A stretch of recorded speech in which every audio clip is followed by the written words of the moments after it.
तो ये सेक्शन 0 है, ये review of algebra and calculus होता है। तो ये वैसे इंपॉर्टेंट नहीं है, बहुत सारे लोगों ने मुझे ये रिकमेंड करा था कि ये टॉपिक ही स्किप कर दो क्योंकि इससे क्वेश्चंस नहीं आते। मतलब मैंने तो कभी एग्जाम में ऐसा क्वेश्चन नहीं देखा कि सेट्स का कोई क्वेश्चन आया हो। वेन डायग्राम का आता है। तो ये जो सेट्स के कॉन्सेप्ट हैं ये इंपॉर्टेंट है, जैसे ये डायग्राम बनी है तो इससे जो हमें अंडरस्टैंडिंग हो रही है तो ये इंपॉर्टेंट है। तो लेकिन जो जैसे कि ये सारी जैसे इक्वेशंस हैं ये सब रीड करने का मटेरियल है, ये इतना इंपॉर्टेंट नहीं है। तो मैं आगे आता हूँ।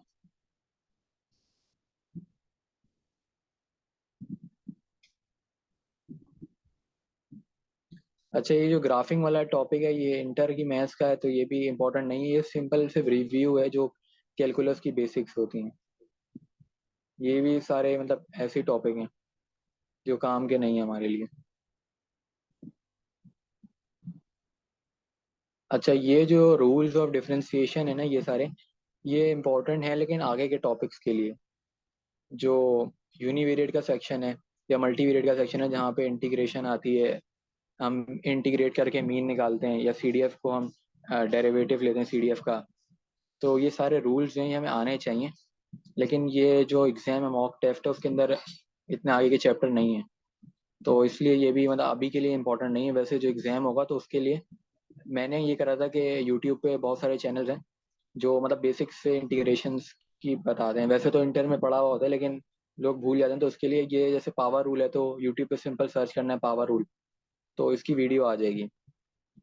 2 मिनट्स की वीडियो आएगी तो उसमें कॉन्सेप्ट क्लियर हो जाएगा, प्रोडक्ट रूल का भी। तो वहां से कॉन्सेप्ट लेने चाहिए क्योंकि यहाँ बुक पे तो लिखा हुआ है लेकिन ऐसे समझ नहीं आता। इसके बाद ये एग्जाम्पल है, तो ये भी इंपॉर्टेंट नहीं है, सिर्फ बिल्कुल बेसिक्स जो होता है इंटर की मैथ्स है।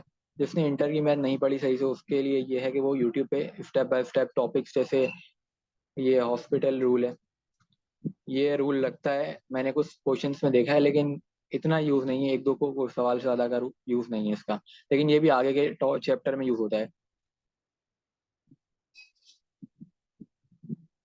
अब ये रूल्स अलग यहाँ पे हैं कि साइन की इंटीग्रेशन के रूल हैं कि साइन का इंटीग्रेशन ये होता है, ये सब भी इंटर की मैथ्स का है। तो ये भी एग्जाम के पॉइंट ऑफ व्यू से नहीं है, बेसिक्स है, रिव्यू कराई जा रही है।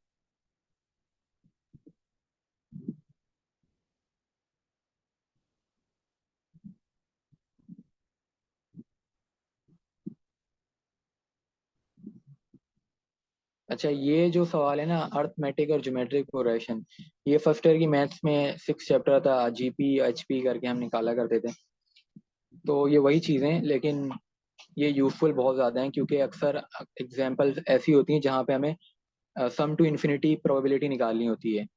तो वहाँ पे जीपी का सबसे इंपॉर्टेंट फॉर्मूला ये है, first term over 1 - r, sum to infinity के लिए होता है, सम ऑफ इनफाइनाइट सीरीज। तो ये इस तरह यूज आता है, जो मोस्ट कॉमन आता है ना ज्योमेट्रिक डिस्ट्रीब्यूशन का क्वेश्चन बनता है इससे, जहाँ पे एक पॉइंट टॉस किया जा रहा होता है तो उसमें अक्सर ऐसा होता है कि ग्रेटर देन 1 प्रोबेबिलिटी निकालनी है, तो 1 से आगे की जितनी भी हैं, उन सबका हम सम इस फॉर्मूले से निकाल देंगे। फर्स्ट टर्म ये है 1 - r कॉमन रेशियो।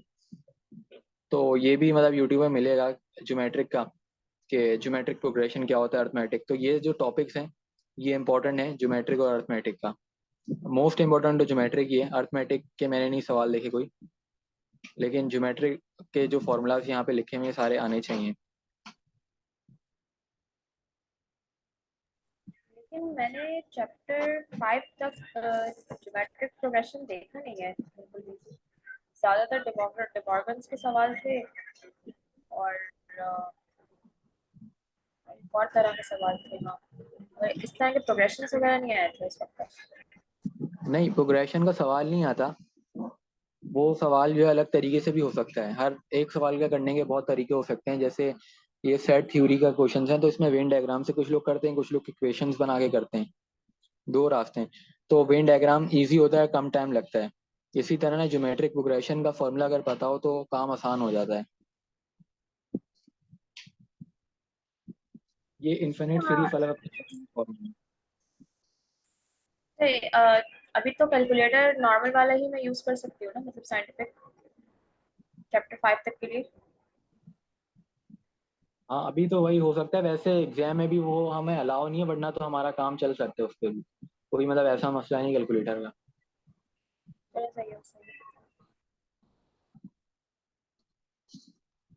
अच्छा ये जो प्रॉब्लम सेट जीरो का फर्स्ट क्वेश्चन है ना, ये वेन डायग्राम वाला क्वेश्चन है। तो इस तरह के जो क्वेश्चंस होते हैं ना, ये लेवल वन डिफिकल्टी पे होते हैं। इसमें ये होता है कि डिफिकल्टीज होती हैं एग्जाम की ना, तो कोचिंग एक्चुअली इसमें अर्न लेवल होता है। तो जैसे लेवल वन में होगा तो वो बहुत आसान है, और एग्जाम का जो पैटर्न होता है रियल एग्जाम का वो इसी तरह होता है कि 50% क्वेश्चन जो होंगे वो लेस देन फोर डिफिकल्टी के होंगे, और 50% अबव फोर के होंगे। तो जिन लोगों का क्लियर नहीं हो पाता उसकी वजह होती है कि वो लोअर डिफिकल्टी तक तो उनकी ग्रिप होती है, लेकिन हायर डिफिकल्टी वो कर नहीं पा रहे होते, तो थोड़ा मुश्किल हो जाता है। तो ये लेवल वन की डिफिकल्टी है, ये मेरे हिसाब से एक्सपेक्टेड क्वेश्चन है कि आ सकता है टेस्ट में, क्योंकि ये बिल्कुल बेसिक है। अगर ये भी कोई नहीं कर सका तो फिर वो उसका वो डिजर्व ही नहीं करता कि वो अटेम्प्ट दे। तो ये बिल्कुल बेसिक है, इसके सोल्यूशंस भी गिवन है। तो जैसे ये है, इसको देखा जाना चाहिए। और ये जैसे ये क्वेश्चन है एक और, ये भी उसी तरह का ही सवाल है। इस तरह का सवाल एग्जाम में तो नहीं आता, लेकिन जो मॉक टेस्ट है उसके अंदर आ सकता है, क्योंकि ये बेसिक सवाल है, लेवल वन के सवाल हैं ये, या वन बोला है जीरो हो सकता है ये, वन और जीरो का ही होगा ये।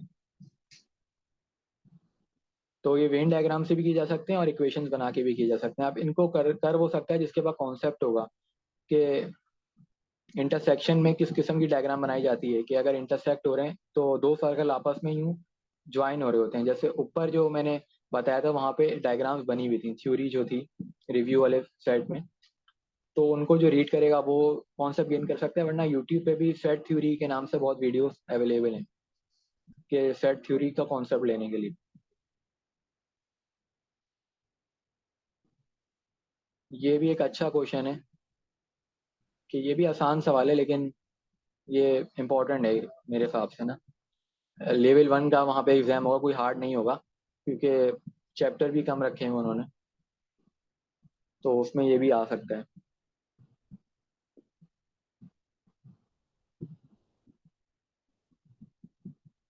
अच्छा ये सॉल्यूशंस गिवन है, तो इसी तरह करना होता है कि पहले जो क्वेश्चन है वहाँ पे जाके देखना होता है, खुद अटेम्प्ट करनी होती है अपने पास रजिस्टर में, और फिर उसके बाद यहाँ से सोल्यूशन से कंपेयर करना होता है क्या मिस्टेक करी है।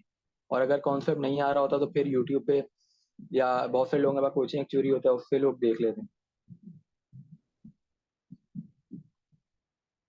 वेन डायग्राम का तरीका ये होता है कि ना, जैसे हमें डेटा गिवन है, तो डेटा में मैं इसी सवाल की बात करता हूँ, कोई ऐसा सवाल मिले।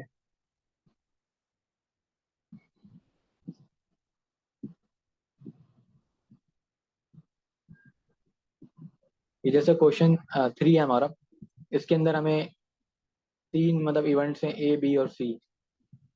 तो इसके अंदर ये बताया गया होगा कि इंटरसेक्ट जो हो रहे हैं ना, मतलब सब में इंटरसेक्शन है, ट्रिपल इंटरसेक्शन, जो A intersect B intersect C, तो वो 100 है। अब वो इस तरह नहीं लिखा होगा कि ए बी से इंटरसेक्ट कर रहा है, वर्डिंग होगी, वो वर्डिंग पढ़नी आनी चाहिए, मेन काम ये एग्जाम पी में। तो उस वर्डिंग को पढ़ते हुए हम डायग्राम बनाएंगे, इसमें वैल्यूज फिर डालते जाएंगे उधर से देख के, डेटा से देख के। मैं क्वेश्चन की तरफ आ जाता हूँ, क्वेश्चन दिखाता हूँ क्वेश्चन में क्या पूछा गया था।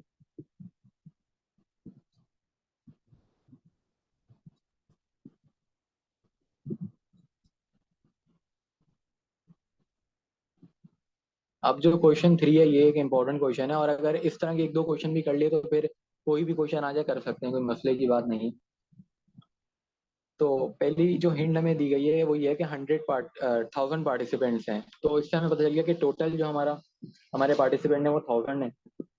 उसके बाद हमें ये बताया जा रहा है कि 900 जो है वो ए और बी मतलब बोथ।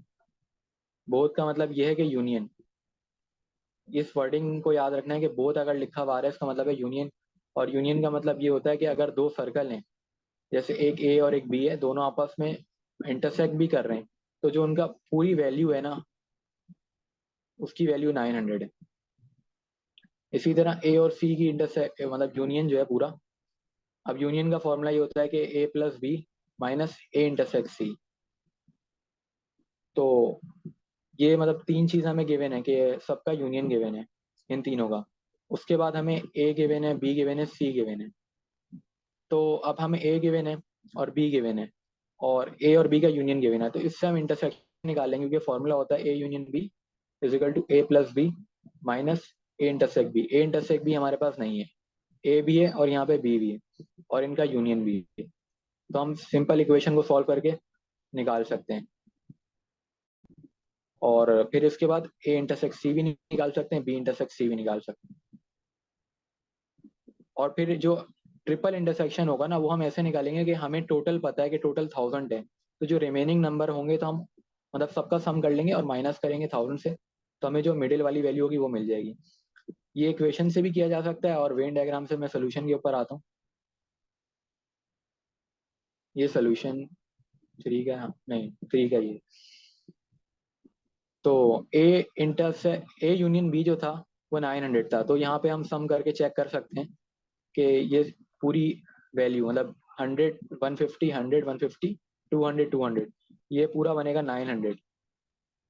फिर बी यूनियन सी भी जो था हम सम करेंगे, तो ये हमने खुद बनाना होता है। वेन डायग्राम के अंदर हमने इस तरह का सर्कल बनाने होते हैं, 3 जैसे हमें इवेंट गिवन है, तो उस डेटा को देखते हुए हमने फिल करना होता है। तो हमें उधर ए भी गिवन था जो कि हमने लिखा। ए का मतलब क्या होता है? ए का मतलब ये होता है कि वो सिर्फ अकेला है, मतलब उसकी इंटरसेक्शन किसी के साथ नहीं है। जैसे उधर 200 लिखा हुआ था ए, तो वो अलग है, वो ना बी के साथ है ना सी के साथ, तो वो 200 है। इसी तरह बी अगर 100 था तो वो अकेला है यहाँ पे। और ये इंटरसेक्शन की जो वैल्यू है, ये जो मैंने बताया फॉर्मूला उसके जरिए निकलेगा। और जो एंड वाली वैल्यू जो मिडिल में आ रही है ना 100, ये ऐसा है कि जब हम ये सारी निकाल लेंगे 100 खाली रह जाएगा, मतलब यहाँ पे वैल्यू नहीं आई हुई होगी। तो जो टोटल हमें 1000 गिवन था उससे हम माइनस कराएंगे तो हमें 100 मिल जाएगा। तो इस तरह जब हमें डायग्राम मिल जाएगी, फिर जो भी हमसे रिक्वायर्ड होगा ना, अगर हमसे ये पूछा जाए क्वेश्चन में कि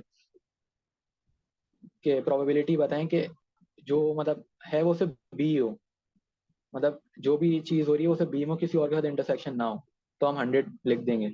या जो कुछ भी होगा हम इस डायग्राम को देखते हुए आराम से बता सकते हैं, हमें मुश्किल नहीं होगी। तो ये जो सवाल होते हैं ना, ये पेपर में तो नहीं आते, लेकिन मॉक टेस्ट में इसलिए आ सकते हैं कि लेवल 0 का सवाल है, बिल्कुल बेसिक है। तो इनकी थोड़ी प्रैक्टिस करनी पड़ेगी, शुरू में हो सकता है मुश्किल लगे, लेकिन ये जो प्रॉब्लम सेट 0 है इसकी प्रैक्टिस करनी होगी। और इसके स्टार्ट के 3 4 क्वेश्चन भी कर लिए और उनका सोल्यूशन देख लिया तो इनफ है ये। इधर से एक सवाल ज़्यादा नहीं आएगा, इसलिए इस पर ज़्यादा मेहनत नहीं करनी चाहिए, मुश्किल से यहाँ एक सवाल आएगा।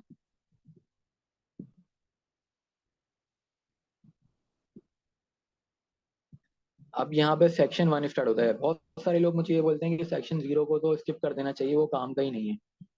लेकिन फिर भी सेफ साइड रहते हुए मैंने बता दिया कि उसमें क्या क्या चीज़ें हैं, जैसे ज्योमेट्रिक प्रोग्रेशन का फॉर्मूला है और ये वेन डायग्राम का कॉन्सेप्ट है, यही बस उसके अंदर करना है। उसके बाद सेक्शन 1 की मैं बात कर रहा हूँ, तो सेक्शन 1 के अंदर हमारे पास कॉन्सेप्ट है। ये सेकंड सेमेस्टर की प्रोबेबिलिटी में यूनिवर्सिटी में भी लिखवाए गए थे कि म्यूचुअली एक्सक्लूसिव इवेंट क्या होता है, एक्सक्लूसिव आउटकम क्या होता है, इवेंट क्या होता है। तो ये सारी डेफिनेशन है, कॉन्सेप्ट की हद तक रखना है। जो सबसे इंपॉर्टेंट कॉन्सेप्ट है वो म्यूचुअली एक्सक्लूसिव का है। म्यूचुअली एक्सक्लूसिव का मतलब ये होता है कि ना, जैसे मैं कॉइन टॉस कर रहा हूँ, तो उसमें हेड और टेल आउटकम है, पॉसिबल आउटकम है, तो वो दोनों म्यूचुअली एक्सक्लूसिव है, दोनों एक साथ अकर नहीं हो सकते, या तो हेड आएगा या तो टेल आएगा, तो उसे म्यूचुअली एक्सक्लूसिव कहते हैं।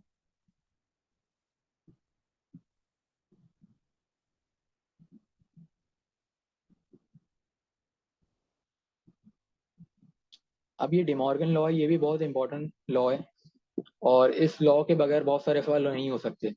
सिंपल लॉ ये बस याद रख लेना है फॉर्मूला इसका। फॉर्मूला यूज होता है, इसके पीछे कोई ऐसा कॉन्सेप्ट नहीं है। फॉर्मूला ये कि ए यूनियन बी का whole complement is equal to A complement intersect B complement, और इसका अपोजिट फॉर्मूला ये है। बस अपोजिट इस सेंस में हो रहा है कि साइन अपोजिट हो रहे हैं, बाकी तो तकरीबन सेम है। एक फॉर्मूला भी याद कर सकते हैं और बाकी में ये जो यूनियन है इसको इंटरसेक्शन कर देंगे और उधर यूनियन कर देंगे। तो ये बहुत इंपॉर्टेंट फॉर्मूला है। ये मतलब अगर नहीं आता होगा किसी को तो वो फंस जाएगा, क्योंकि ये एक तरीके से शॉर्टकट है। जिस तरह मैंने बताया ज्योमेट्रिक प्रोग्रेशन का फॉर्मूला शॉर्टकट है, बगैर इसके बगैर काम हो तो सकता है लेकिन थोड़ी मुश्किल हो जाती है। तो ये फॉर्मूला लाजमी याद होना चाहिए।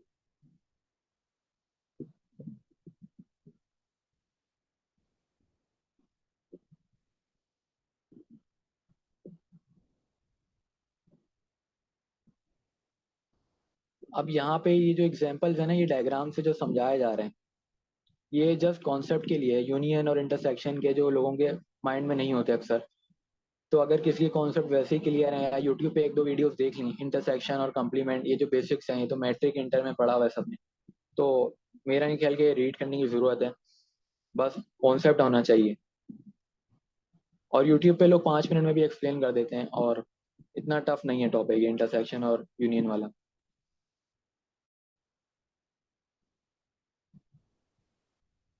ये जो एग्जांपल है ये भी इंपॉर्टेंट है, क्योंकि ये सिर्फ इंटरसेक्शन और यूनियन के कॉन्सेप्ट को यूज़ कर रही है।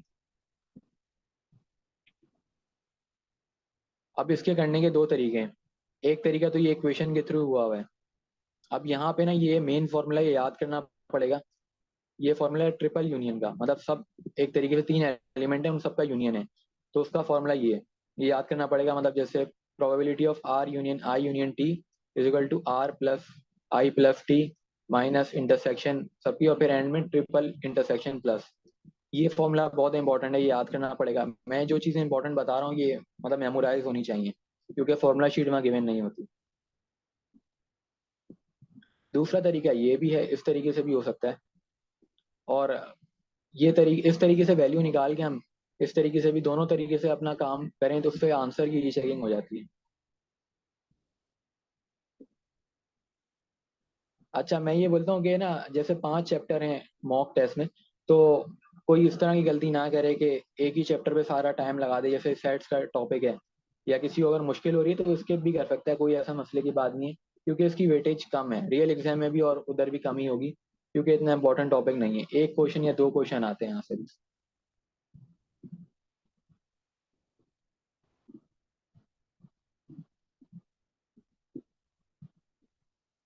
अब ये प्रॉब्लम सेट वन है। ये जो ऊपर हमने मतलब चीजें पढ़ी हैं, जिसके अंदर डिमॉर्गन लॉ, यूनियन इंटरसेक्शन और ट्रिपल इंटरसेक्शन, ट्रिपल यूनियन की जो मैंने बात करी, उसके फॉर्मूलाज यहाँ पे यूज होंगे इस सेट वन में। तो वो फॉर्मूलाज जिसको आते होंगे, और फिर उनकी इंप्लीमेंटेशन के लिए इस सेट की प्रैक्टिस भी जरूरी है। तो मैं ये बोलूंगा कि प्रॉब्लम सेट 0 और 1 के कुछ सवाल करने चाहिए, 4 5 तो एटलीस्ट करें, ताकि कॉन्सेप्ट की इंप्लीमेंटेशन भी है। फॉर्मूला तो सब याद कर लेंगे, लेकिन सवाल पढ़ के उस पर अप्लाई करना भी आना चाहिए।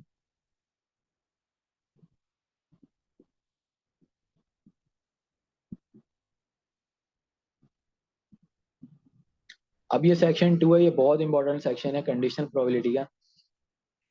और इसके अंदर का जो मेन फॉर्मूला है ये यहाँ पे आ रहा है कि probability of B given A is equal to B intersect A divided by probability of A. ये फॉर्मूला याद होना चाहिए, कंडीशनल प्रोबेबिलिटी का ये फॉर्मूला है। अब इसके अंदर जो सवाल होगा वो इस तरह होगा कि उसके अंदर ना इंटरसेक्शन की प्रोबेबिलिटी गिवन होगी। जैसे अच्छा, एक इंटरसेक्शन का एक और रूल ये है कि जैसे कि हमें पता है कि अगर 5 × 2 करें तो उसका आंसर 10 आता है, और अगर हम 2 × 5 करें तब भी 10 आता है। मतलब इंटरसेक्शन के अंदर ऑर्डर मैटर नहीं करता, चाहे हम ए इधर लिख दें या बी उधर लिख दें, या सवाल के अंदर वर्डिंग आगे पीछे की जाए, तो उससे कंफ्यूज नहीं होना चाहिए। इंटरसेक्शन का आउटकम सेम होता है, जैसे मैंने मल्टीप्लिकेशन की एग्जांपल दी। लेकिन अगर हम इसको शिफ्ट कर दें ना कंडीशनल को, जैसे ए इधर आ जाए और बी इधर आ जाए, तो फर्क ये आएगा कि ये ऊपर वाली टर्म तो सेम रहेगी, इसको फर्क नहीं पड़ेगा, लेकिन नीचे यहाँ पे बी आ जाएगा। तो इसकी मेमोराइज करने का तरीका खाली ये है कि ऊपर तो इंटरसेक्ट ही कराना होगा। अगर ये जैसे दो है, यहाँ पे कुछ भी लिखा हो, दोनों आपस में इंटरसेक्ट होंगे। लेकिन यहाँ पे जो वैल्यू आएगी ना कंडीशनल वाली आएगी। ये जो डैश है कंडीशनल का होता है, और ये जैसे ए लिखा हुआ है तो हम इसको इस तरह बोलेंगे कि बी गिवन है। तो जो गिवन है ना जैसे ए, तो ये डिवाइड में आता है इसकी प्रोबेबिलिटी। तो ये फॉर्मूला याद होना चाहिए।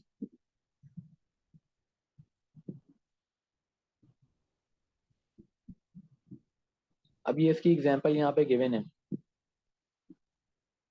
तो ये फॉर्मूला समझ आ गया तो फिर ये एग्जांपल भी समझ आ जाएगी। बेसिकली जो मेरे ध्यान में इसका कॉन्सेप्ट है वो इस तरह है कि जो बी है ना वो एक इवेंट है, लेकिन उसको हमने कंडीशन कर दिया ए के साथ। इसकी एग्जांपल मैं ऐसे देता हूँ कि हम दो कॉइन या दो डाइस हैं, उनको हम रोल कर रहे हैं, और बी जो एक इवेंट है, वो इवेंट ये कहता है कि इन दोनों का जो सम है वो 6 आना चाहिए, दो डाइस का। लेकिन हमने कंडीशन कर दिया ए को, ए जो इवेंट है वो ये कहता है कि जो आउटकम है वो बी से मतलब हम कोई भी कंडीशन दे सकते हैं कि इससे ग्रेटर हो, मतलब जो दूसरा डाइस है या एक डाइस की वैल्यू ग्रेटर देन 3 हो, कुछ भी हम कंडीशन रख सकते हैं यहाँ पे। तो ये जब कंडीशन लग जाएगी ना, तो इसका इससे इम्पैक्ट ये आता है कि प्रोबेबिलिटी गिर जाएगी। तो मैं ये बात इसलिए बता रहा हूँ कि अक्सर हमें ना गैस करना पड़ता है, जैसे अगर हमारा आंसर नहीं आ रहा होता और कंडीशनल प्रोबेबिलिटी का क्वेश्चन है, तो हमें ये आइडिया हो जाता है कि प्रोबेबिलिटी बढ़ेगी नहीं, कम हो जाएगी, क्योंकि कंडीशन लगा दी ना। जैसे एक डाइस है, उसको हम रोल कर रहे हैं, उसमें 6 आने की प्रोबेबिलिटी 1/6 है, लेकिन अगर एक कंडीशन लगा दी कि जो ए है, ए रिप्रेजेंट ऑड नंबर, या खाली ऑड नंबर आए उस डाइस से, इस तरह की कंडीशन लगा दी, तो उसकी प्रोबेबिलिटी एक तरीके से हाफ हो गई। जो 1/6 थी, उसको भी हम पे 2 से डिवाइड करेंगे और कम हो जाएगी। तो कंडीशन की वजह से प्रोबेबिलिटी कम होती है।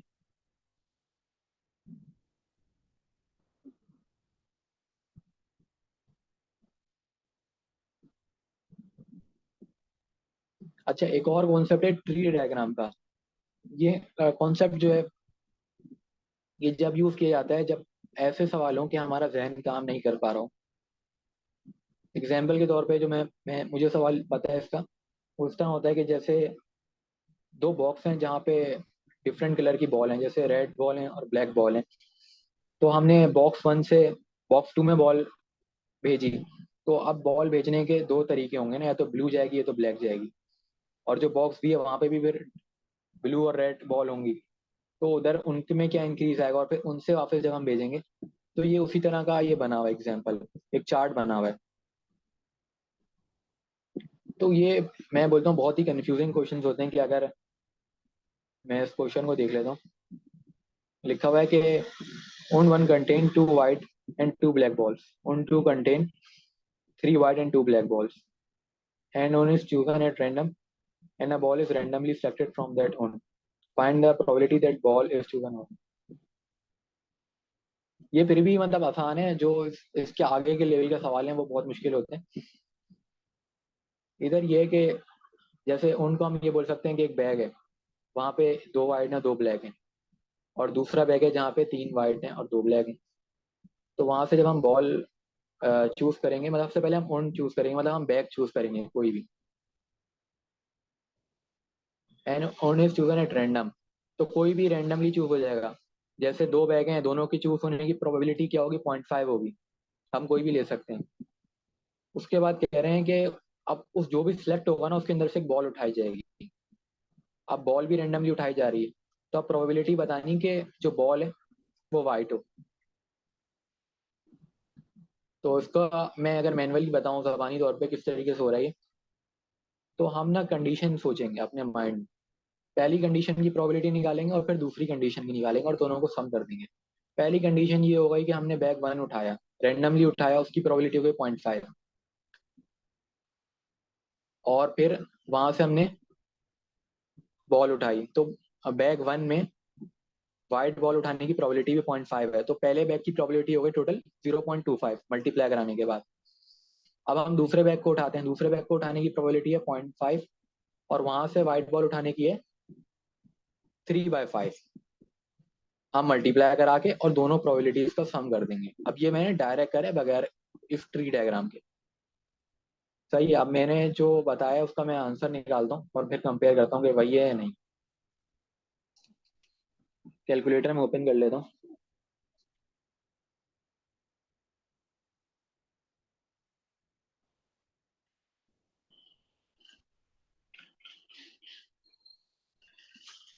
कैलकुलेटर मैंने ओपन करा हुआ है। तो मैंने बताया कि मैंने सबसे पहले बैग 1 उठाया है, जिसके उठाने की प्रोबेबिलिटी 0.5 है। अब यहाँ पे वाइट दो हैं और ब्लैक बॉल दो हैं, तो वाइट बॉल उठाने की प्रोबेबिलिटी भी 0.5 हो गई। तो मैंने अभी निकाली प्रोबेबिलिटी बैग 1 की, मतलब ऑन 1 की, जो कि आ गई 0.25। अब मैं प्लस करूंगा इसमें। दूसरे बैग को चूज करने की प्रोबेबिलिटी भी 0.5 है, और वहां से वाइट बॉल लेने की प्रोबेबिलिटी होगी 5/3। 0.5 मल्टीप्लाई बाय, अच्छा ये मिक्स कर रहे हैं वो तो 0.25 थी, अब मैं यहाँ पे कर रहा हूँ 0.5 अलग कैलकुलेट कर रहा हूँ। और 5/3 को मैं अपने मोबाइल कैलकुलेटर पे करके लिख देता हूँ। सिंप्लीफाइड वैल्यू जो है 3/5 है, बल्कि 3/5 60%, 0.6। तो यार ये 0.3 प्लस 0.25 टोटल प्रोबेबिलिटी हो जाएगी। ये है कि 0.55। और अब यहाँ पे देखो आंसर क्या आ रहा है, 11/20। अब मैं यहाँ पे निकाल के दिखाता हूँ। देखा 0.55 आया। अब तुम हैरान इस बात पे लोग हो सकते हैं कि भाई ये इतनी लंबी सोल्यूशन लिखा हुआ है, ट्री डायग्राम बनी, मैंने जबानी कैसे कर दिया। जबानी अगर करने की कैपेबिलिटी आ गई तो फिर एग्जाम भी पास होता है, वरना नहीं होता, क्योंकि टाइम ही नहीं होता है इतना। अगर कोई ये सब इस तरह सोल्यूशन करेगा या ट्री डायग्राम बनाएगा तो उसके बाद टाइम ही नहीं बचेगा, 5 मिनट होते हैं सवाल के। तो कोशिश यही होनी चाहिए कि ऐसा कॉन्सेप्ट हो या जबानी हो जाए। जैसे मैंने बताया कि मैं बैग 1 उठा लूंगा, उसमें वाइट की प्रोबेबिलिटी 0.5 है, बैग 2 के उठाने की 0.5 है, तो सिंपल लॉजिक है यहाँ। कोई मतलब जरूरत नहीं है कि ट्री डायग्राम बनाए या ये सब हम शो करें। तो ये बहुत इंपॉर्टेंट क्वेश्चन है, ये लाजमी आएगा एग्जाम में, क्योंकि ये एक ऐसा क्वेश्चन है कि आम बंदा कंफ्यूज हो जाएगा, वो नहीं कर पाएगा। और जो इस मैनुअल से तैयारी कर रहा है इस तरह की डायग्राम से, वो तो देख के ही डर जाएगा, बोलेगा क्या बना हुआ है। तो इसलिए मैनुअल पे रिलाई नहीं करना चाहिए, अपने कॉन्सेप्ट पे अपनी लॉजिक लगानी चाहिए। मैनुअल से फॉर्मूला लेना चाहिए। अब आगे का टॉपिक है बेस थ्योरम। बेस थ्योरम एक बेहतरीन टॉपिक है, क्योंकि इसके ऊपर भी वीडियोस अवेलेबल हैं यूट्यूब पे, और मैं यही बोलूंगा कि देखनी चाहिए, क्योंकि इसके पीछे की बेसिक पता चलेगी कि इन्वेंट कैसे हुआ, किसने करा, और क्या वजह बनी इसकी। बेसिकली बेस थ्योरम जो है ये फॉर्मूले के थ्रू हो रहा है, ठीक है, लेकिन मैं जबानी भी कर सकता हूँ उसके। लॉजिक है। लॉजिक ऐसे कि ये जो ए इंटरसेक्ट बी है, इसका एक और फॉर्मूला है जो कि यहाँ पे ऊपर लिखा हुआ है, बी गिवन है मल्टीप्लाई बाय। ये ड्राइव कैसे हुआ है, इसी फॉर्मूले के थ्रू ड्राइव हुआ है। और जो प्रोबेबिलिटी ऑफ बी है वो भी, मतलब सारे फॉर्मूले आपस में इंटरलिंक है। अब बेस थ्योरम का मकसद क्या है? मकसद ये है कि जिस तरह मैंने अभी ऊपर बात बताई थी ना, ये बैग की, जो कि मैंने डायरेक्ट बताया, तो बेस थ्योरम का मकसद ये है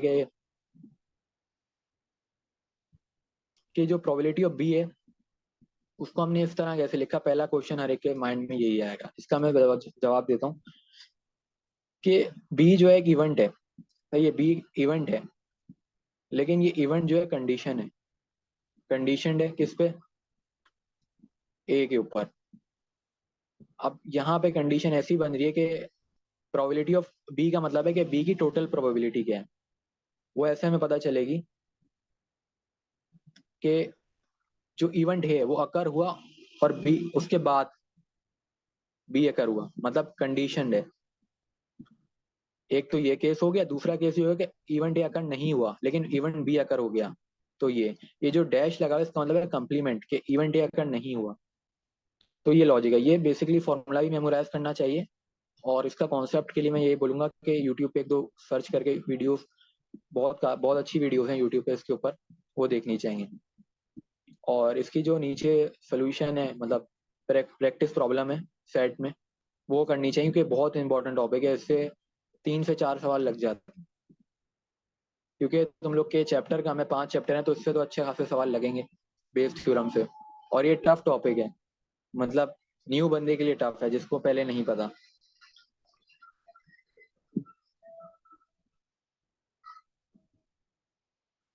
ये प्रॉब्लम सेट 2 है, तो यहाँ पे बेस थ्योरम के सवाल होंगे, तो इसको भी करना चाहिए।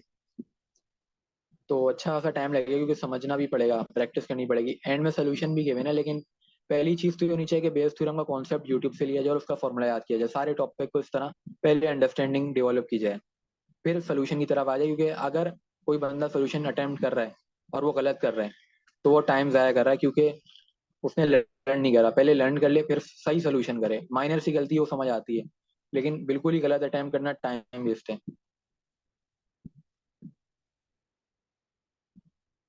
तो ये काफी सारे क्वेश्चन है, मैं ये नहीं बोला सारे करो, 2-3 भी कर ली, कॉन्सेप्ट ले लिया तो इनफ है।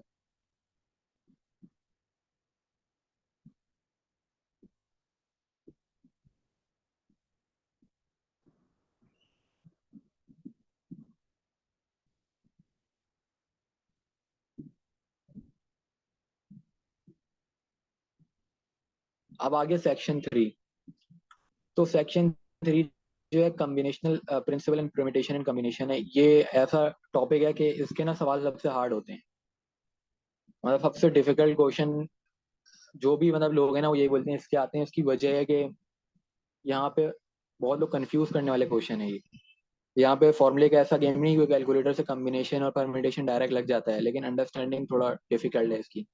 और लेवल 8 लेवल 7 के क्वेश्चन इसी टॉपिक के बनते हैं।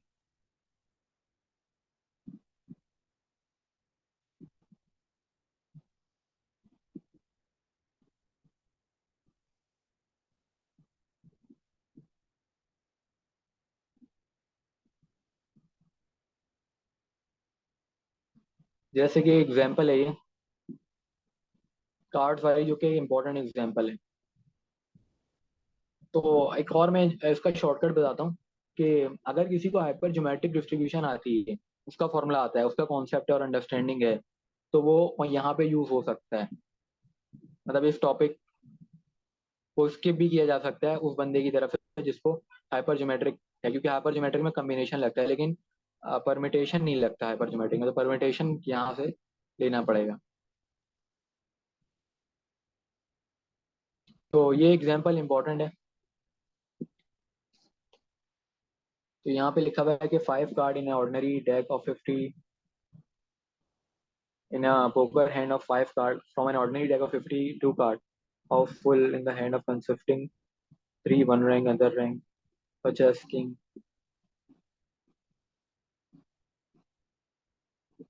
अच्छा, इन इन सवालों में ना मसला ये आता है कि जिसको मतलब कार्ड्स की गेम की नॉलेज है तो उसके लिए तो आसान होता है, लेकिन मैंने कभी कार्ड्स खेले नहीं है तो मैं हमेशा से ना कंफ्यूज होता था कि ये जो नाम लिखे होते हैं यहाँ पे। तो यहाँ पे जो पहली चीज लिखी गई है ना कि 52 कार्ड्स टोटल होते हैं, ये सबको पता है। तो उसमें से 5 कार्ड जो हैं वो चूज किए जाएंगे। तो हम कम्बिनेशन लगा के हम पता कर लेंगे कि टोटल कितने कम्बिनेशन बनते हैं 52 कार्ड। उसके बाद लिखा हुआ है कि consist of one rank and one another such as 3 king and two ace two 5 ace if 5 hand from an ordinary deck. अच्छा, बाकी कार्ड में होता है कि 13 के ना रैंक्स होते हैं। तो 13 में से यहाँ लिखा हुआ है कि दो पिक किए जाएंगे, तो 13C2 उसके मतलब ये कॉम्बिनेशन बने। और बाकी जो होते हैं किंग्स वो 4 होते हैं टोटल। तो लिखा हुआ है कि 3 किंग्स, तो 4C3 और 2 एस। तो वो भी एस भी एक चीज होती है, तो वो भी दो होते हैं। 4 होते हैं, 4 में से दो पिक करने हैं। तो हमने फिर करा क्या, ये इसके 24 का चांस मतलब आउटकम बने पॉसिबल, और इसके 78 दोनों को मल्टीप्लाई करा के हमने ये वैल्यू निकाली। और जो टोटल था ना हमारा, ये टोटल नंबर ऑफ वेज, इससे डिवाइड करा के हमने प्रोबेबिलिटी निकाल ली। तो उसको हम अगर भाई एक्सप्लेन करेंगे, लिखेंगे कि 1 in 700। वो ऐसे करेंगे कि इसको हम रेसिप्रोकल करेंगे तो 700 आएगा। तो ये जो सवाल है हाइपर ज्योमेट्रिक से भी हो सकता है। हाइपर ज्योमेट्रिक का फॉर्मूला यूज करते हुए डायरेक्ट बन जाएगा ये। और कम्बिनेशन से भी होता है, तो मैं हाइपर ज्योमेट्रिक ही यूज करता था क्योंकि वो एक अंडरस्टैंडिंग थी उस टॉपिक से।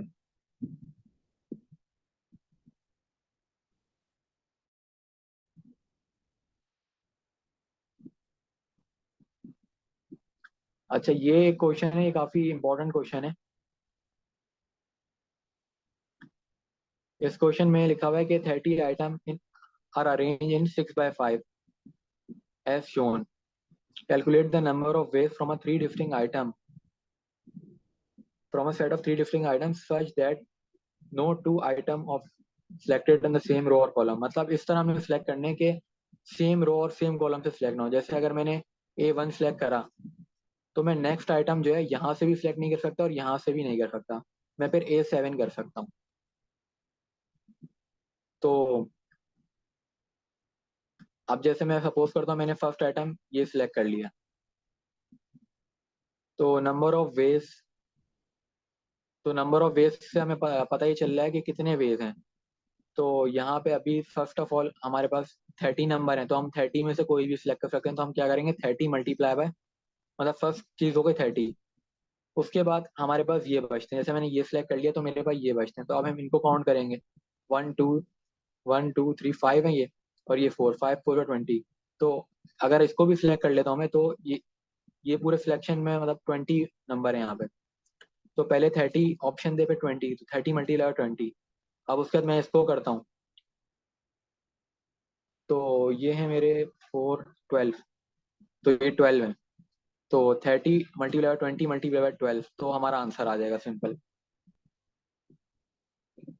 तो इसका सोल्यूशन भी गिवन होगा, वहां से भी देख सकते हैं।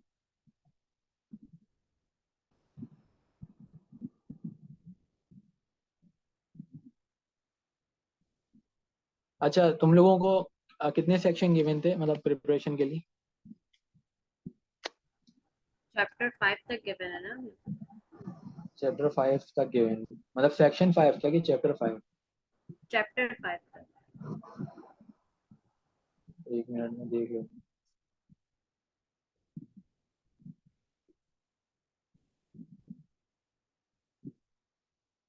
सेक्शन 1 सेक्शन, तो यही यही होगा ना chapter 5, section 5, expectation and other, ये वाला। एक सेकंड मैं कंफर्म कर देती हूँ।